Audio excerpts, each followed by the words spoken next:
What's up, guys? Holden here, H1 Fitness. So today I'm going to show you two kind of pretty cool techniques you can do for loosening up your quads. So your quads, your rectus femoris, attaches to that iliac spine up here on your hip. So kind of like your hip flexor, your psoas, it can be a hip flexor. So if your rectus femoris gets really tight, that takes apart in that hip flexion. Now we get from sitting all day. I'm in a hip flex position right now. So this quad gets pretty tight. But what we're going to try and do right now is show you this technique you can go do for going after your quadriceps tendon. Okay, this thing gets really junky if you jump a lot. Pretty much, if you do CrossFit, a lot of stuff where we're squatting down, and unfortunately we might have bad biomechanics, lack of flexibility, whatever. So sometimes we compensate at the knees. So this is kind of to direct that issue at the tendon. Okay, so what you're gonna do, it's kind of a not a difficult set, but it's a little intense. So you take a barbell, 45 pound, okay, see that? Nothing on there. And what you're gonna do is there's a grippy part right here, right in the middle. You put that barbell literally right kind of on that tendon insertion. And what you do from here is take a towel, or you can be just on a raised surface, and you put the towel under that leg to kind of get it raised up so you can have more mobility doing knee extension and flexion. So what you're going to do is you're literally just going to put that barbell right on that tendon. Okay, you can take up the slack by just twisting the barbell, and from here you're just going to do some knee extension, flexion. And this is really nice because what you can do is you're grabbing up all that tissue that gets really junky, and we're cleaning it up. So a lot of jumpers, they kind of have a lot of scar tissue buildup in this area. Basically what we're doing right here is we're kind of cleaning that up. Same thing, physical therapists try and get rid of some scar tissue by doing some adhesion work. This is pretty much the same thing. It's a little different.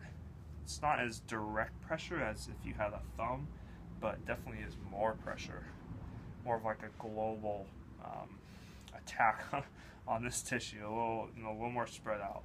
So you take it up once again, and you're gonna do this. This is very important. We put the knee through a range of motion, okay? And you can actually do this pretty much all the way up.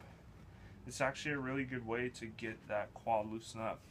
As you can, if you can't see on the video, but my top of my kneecap is starting to get red. So, tendons, collagen usually have a lack of blood supply. So it's good to see some redness in there to get some new blood into that tendon and kind of signal some new collagen buildup. Okay. Next thing is kind of the same thing, just a little different. So what you're gonna do, this is for just loosening up the quads in general. Okay, you're gonna take a barbell with weight on it. Okay, right, I have 35s on here. Doesn't really matter, just the more you can take it, the better. You're gonna take this barbell and literally just lay it on your quads. Okay, so since you're doing it on two, both your legs, the pressure isn't as great, so you can add a little more. But you can do this with one leg. Definitely want to take some weight off for that though. And what's nice here is if I can get wide enough, I can get these grippy parts of the barbell on my leg and then take up the slack. Okay, so from here, you just want to find some spots and hang out here. And Nice thing about this is if when you're done, you can kind of just stand up and the barbell will fall. It won't hit your feet or anything because it's high up.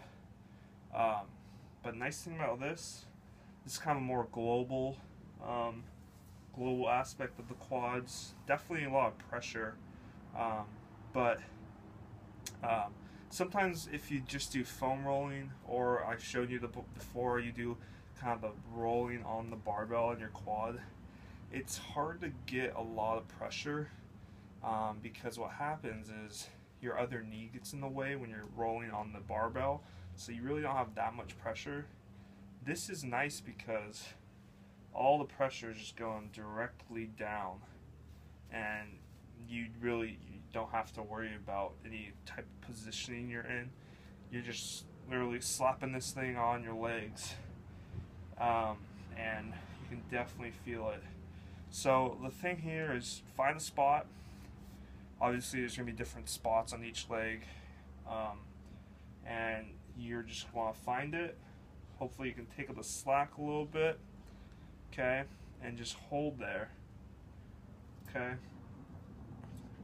And my right leg's starting to get pretty red because you're getting a lot of blood flow into that. Best if you can do this bare skin.